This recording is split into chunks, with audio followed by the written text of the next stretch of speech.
During the 6-week headline-renting defamation trial, Johnny Depp's legal team recalled intellectual property consultant Doug Banya to the stand, and he revealed that Amber Heard is one of the internet's most hated actors.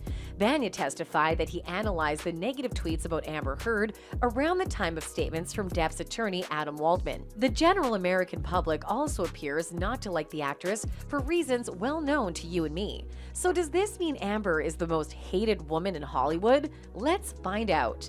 Let's be honest, we all feel a smidge of sympathy for Amber Heard. After all, she is arguably the most hated woman in America right now. Inarguably the most humiliated too.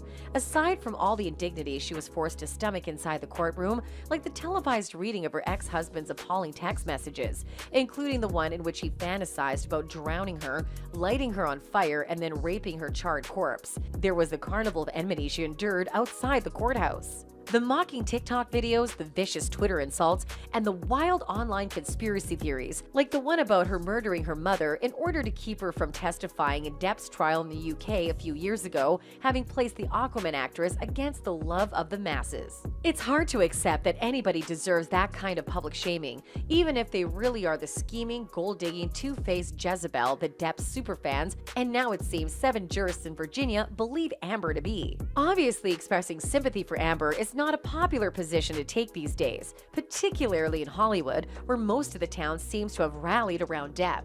BuzzFeed has been keeping a tally of the number of celebrities who've responded positively to Depp's post-verdict victory lap on Instagram, compared to Amber's June 1st post expressing her disappointment at the loss. So far, more than 100 bold-type names have liked Depp's post, some of them even adding a string of hearts in their comments. The list of his well-wishers include Zoe Saldana, Kelly Osbourne, Jennifer Aniston, Jason Priestley, Molly Shannon, Paris Hilton, Patti Smith, Naomi Campbell, Liv Tyler, Taika Waititi, Jim Jarmusch, and weirdly Amanda Knox, the former exchange student who famously spent 4 years in an Italian prison after she was wrongfully convicted of the 2007 murder of her roommate. As for Amber's post, it's garnered a grand total of 7 likes from the prominent celebrities, one of which was from the actress's one-time Aquaman co-star Jason Momoa, who hedged his bets by liking both her and Depp's Insta messages.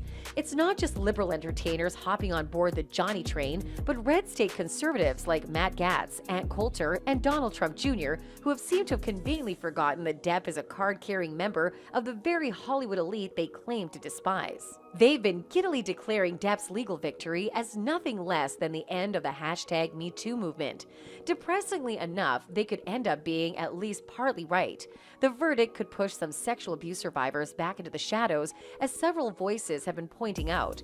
Although that's a point Hollywood progressives sending Insta hearts to Depp also seem to have conveniently forgotten.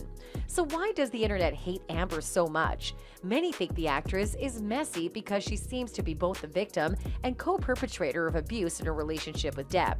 Even the sensible, thinking public struggles to accept that a victim can also be a co-abuser in a relationship, let alone TikTok, which is a place for dance vids, not rigorous analysis. So she's already too complex, pitiful, and terrifying for the average commenter to dissect in 30 seconds. But it's further complicated by the fact the internet sees her as a fake activist. This current mess started because she wrote an opinion piece positioning herself as both a victim of and activist for domestic violence in the Washington Post. She wrote it as an official new ambassador for gender-based violence for the civil rights group, the American Civil Liberties Union, ACLU. But then it was revealed that the ACLU only made Amber an ambassador after she pledged $3.5 million to them.